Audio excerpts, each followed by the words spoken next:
नमस्कार, आप सबका स्वागत है वॉक एंड टॉक की एक और नई वीडियो में। मैं हूं आपके साथ आयुष।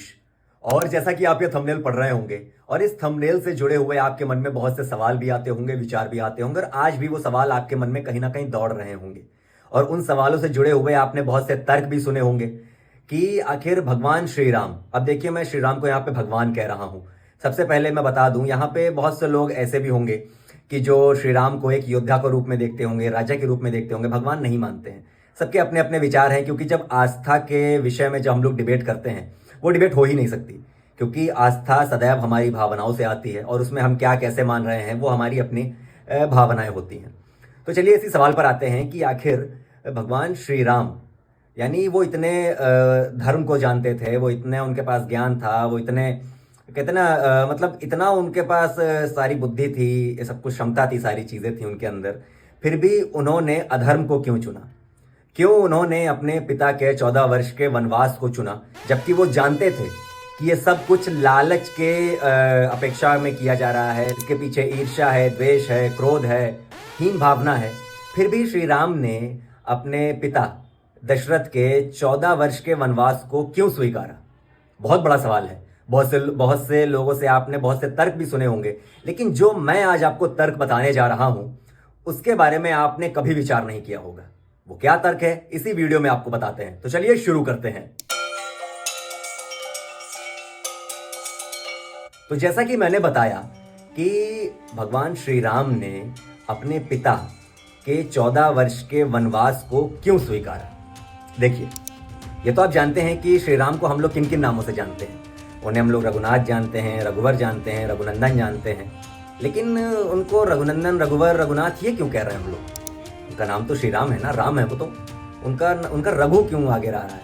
रघु उनके कुल का नाम है, वो रघुकुल में जन्मे थे। और रघुकुल की ये खास बात पता है आपको क्या है?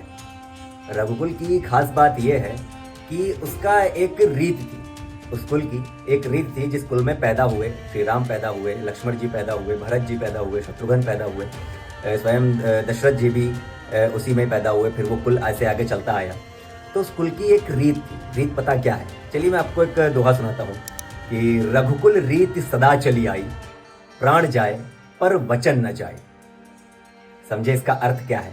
इसका अर्थ है कि उस रघुकुल खानदान की एक रीत है जो सदा चली आ रही है कि प्राण जाए पर वचन न जाए। जान भले चली जाए लेकिन वचन नहीं टूटना चाहिए।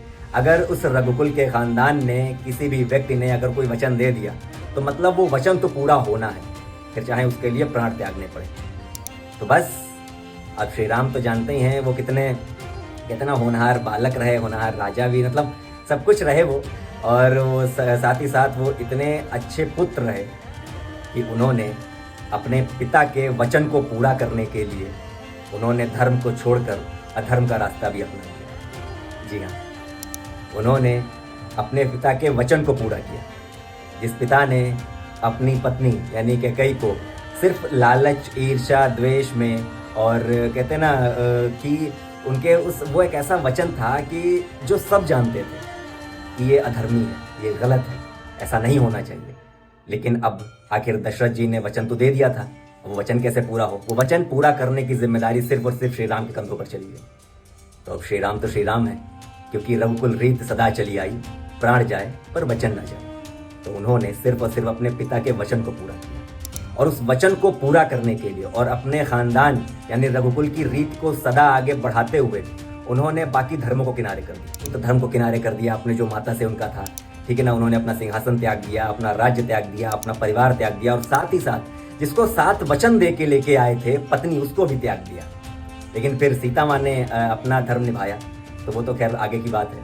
लेकिन जिस तरह से सिर्फ एक धर्म को निभाने के लिए श्री राम जी ने कितनी सारी चीज़ें पीछे छोड़ दी, ये वो सिखाती है रीत कि रघुकुल रीत सदा चली आई, प्राण जाए पर वचन न जाए। तो उन्होंने सिर्फ एक वचन को निभाने के लिए अपने पिता यानी दशरथ जी ने जो वचन दिया था अपनी पत्नी कैकेयी को, सिर्फ उसको निभाने के लिए उन्होंने उस 14 वर्ष उस कहते ना जो एक अधर्मी जो सोच थी उसको बढ़ावा दिया। वरना आपको लगता है श्री राम जिन्होंने सबको इतनी बुद्धि दी है, क्या उनके पास बुद्धि नहीं होगी?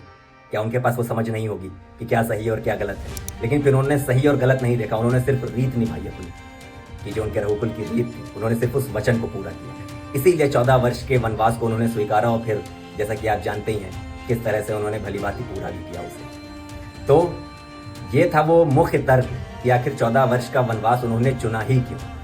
तो कैसी लगी है मेरी वीडियो जरूर कमेंट करके बताइएगा। बने रहिए मेरे चैनल वॉक एंड टॉक के साथ। मैं आपके साथ आयुष ऐसे ही नई नई वीडियोस लेके आता रहूंगा। बहुत बहुत धन्यवाद।